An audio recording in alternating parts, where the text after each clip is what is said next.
কখনো সাকিব হতে যেও না, ধ্বংস হয়ে যাবে। তার চেয়ে বরং স্টিভেন স্মিথ হোক।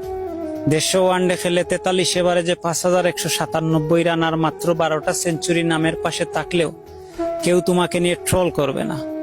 হতে পারো কুইন্টন ডিককের মতো শান্তশিষ্ট নম্রভদ্র একজন। 150 ওয়ানডে খেলে 46 এভারেজে 6583 রান আর 20টা সেঞ্চুরি নিয়ে তুমি থেকে যাবে জেনারেশনের সেরা ব্যাটসম্যানদের একজন হয়ে। ক্যারিয়ারের প্রথম 2 ওয়ার্ল্ড কাপে ফ্লপ করে বিদায়ী সময়ে এসে 3টা সেঞ্চুরি করে সর্বোচ্চ স্কোরার হওয়ার পর তোমার আর কোনো হ্যাটার্স থাকবে না। 162 ওয়ানডেতে 48 এভারেজে 6633 রানের সাথে 13 সেঞ্চুরি নিয়ে তুমি যদি হও কেন উইলিয়ামসনের মতো ঠান্ডা মেজাজের কেউ, তাহলে সবাই তোমাকে বাহবা দিবে। কিন্তু কখনো সাকিব হইও না প্লিজ।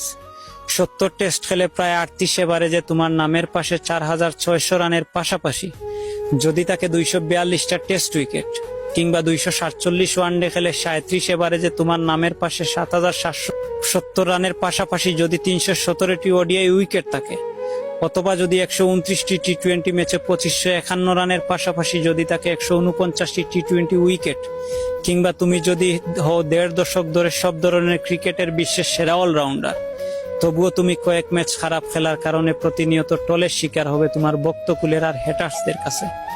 কিংবা দেশের জন্য খেলার মাঠে কোনো প্রতিবাদ করলে তুমি হবে বেয়াদব।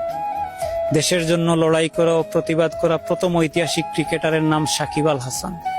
তার কৃতিত্বের কথা হয়তো সবার মনে নেই, কিন্তু মনে রাখবেন বিশ্ব ক্রিকেটের সাকিব একজনই। হয়তো সে দেশে কোনো ট্রফি এনে দিতে পারেনি, কিন্তু দেশে Shakib only one piece. Shakib যে হয়েছে সে একজনই হয়েছে, নিজেকে নিয়ে গেছে সাফল্যের সর্বোচ্চ চূড়ায়, হয়েছেন বিশ্ব ক্রিকেটের সম্রাট। বাংলাদেশের ক্রিকেটকে বিশ্বমঞ্চে তুলে ধরার মহানায়ক এই সাকিব আল হাসান। দীর্ঘ 1.5 যুগের ক্যারিয়ারের 1 যুগ পুরো ক্রিকেটে বিশ্বকে শাসন করেছেন। সাকিব এক জীবন্ত ইতিহাস, ক্রিকেটের মহাকাব্য। বিদায় কিংবদন্তি, বিদায় মিস্টার ব্যাট বয়, বিদায় নাম্বার 75।